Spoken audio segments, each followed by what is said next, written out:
30 నిమిషాలలో నొప్పి లేకుండా వేడికోస్ స్వయం చికిత్స. ఆవేశ హాస్పిటల్, హైదరాబాద్.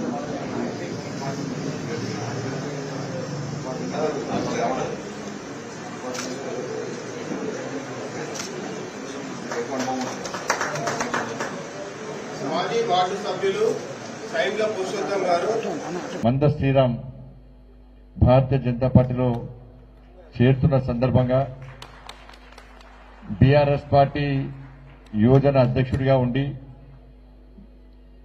ముదిరాజ్ సంఘానికి సంబంధించిన నాయకుడిగా ఉండి ఇలా బీఆర్ఎస్ పార్టీ చేసిన మోసాలను అనగదొక్కిన విధానానికి వ్యతిరేకంగా నరేంద్ర మోడీ గారిని మళ్ళా తిరిగి ప్రధానమంత్రి చేయాలనే లక్ష్యంతో కరీంనగర్ పార్లమెంట్లో భారతీయ జనతా పార్టీని గెలిపించాలనే ఉద్దేశంతో ఈరోజు భారతీయ జనతా పార్టీలో చేరుతున్నటువంటి మా సోదరుడు మంద శ్రీరామ్ గారికి జై శ్రీరామ్ చెప్తూ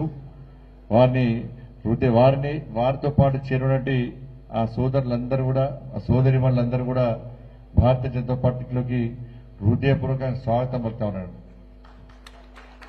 తప్పకుండా ఎన్నికల్లో కష్టపడి పనిచేయాలి, ఇష్టపడి పనిచేయాలి, ప్రజలను కలవడము, ఓటును రిక్వెస్ట్ చేయడము, నరేంద్ర మోడీ గారు చేసిన అభివృద్ధి, నేను చేసినటువంటి అభివృద్ధి అన్ని విషయాల్లో ప్రజలకు అవగాహన కల్పించే విధంగా బీఆర్ఎస్ పార్టీ, కాంగ్రెస్ పార్టీ చేస్తున్న తప్పుడు ప్రచారాలను తిప్పికొట్టే విధంగా ప్రజల్లో కూడా చైతన్యం కలిగించే విధంగా మీరు నీతో పాటు చేరినటువంటి ఆ తమ్ముళ్ళందరూ కూడా కష్టపడి పనిచేయాల్సిందిగా మీ అందరికీ విజ్ఞప్తి చేస్తూ అందరం కష్టపడితేనే, అందరం ఓటేస్తేనే నరేంద్ర మోడీ గారు ప్రధానమంత్రి అవుతారు.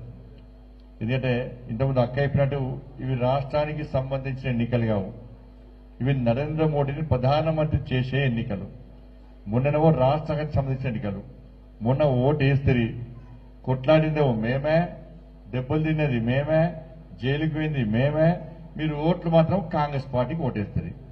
ఎందుకు వేసినట్టు చాలా సందర్భాలు అడిగినా, అంటే మాకు 6 గ్యారెంటీలు ఇస్తాన్నారు, అందుకే ఓటు వేసాం. ఎందుకంటే బీఆర్ఎస్ పార్టీ ఇస్తాన హామీలు ఇవ్వలేదు, నెరవేర్చలేదు, కాబట్టి కాంగ్రెస్ పార్టీ ఇస్తానది కాబట్టి మేము ఓటు వేస్తున్నాం అన్నారు.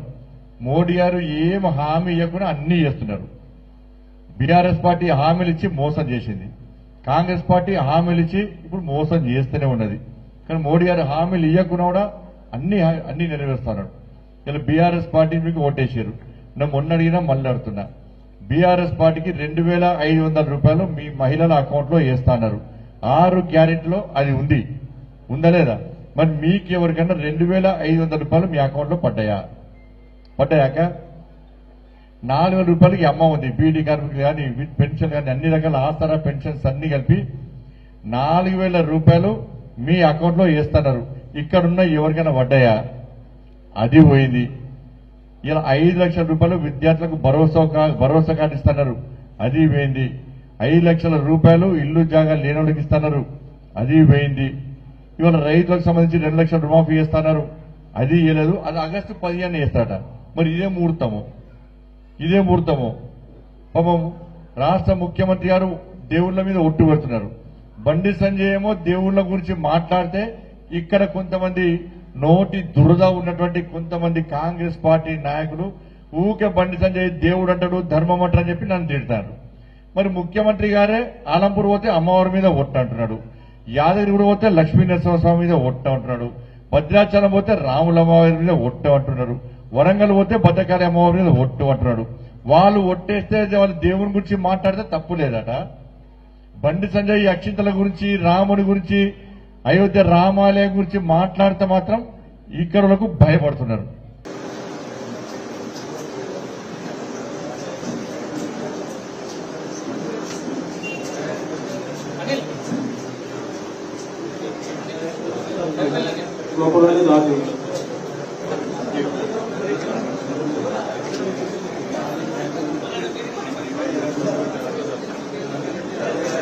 అందరూ ఒకసారి గ్రూప్ ఫోటో దిగాం. సుమన్ టీవీలో మీ పర్సనల్ అండ్ బిజినెస్ ప్రమోషన్స్ కోసం కింది నెంబర్కి కాంటాక్ట్ చేయండి.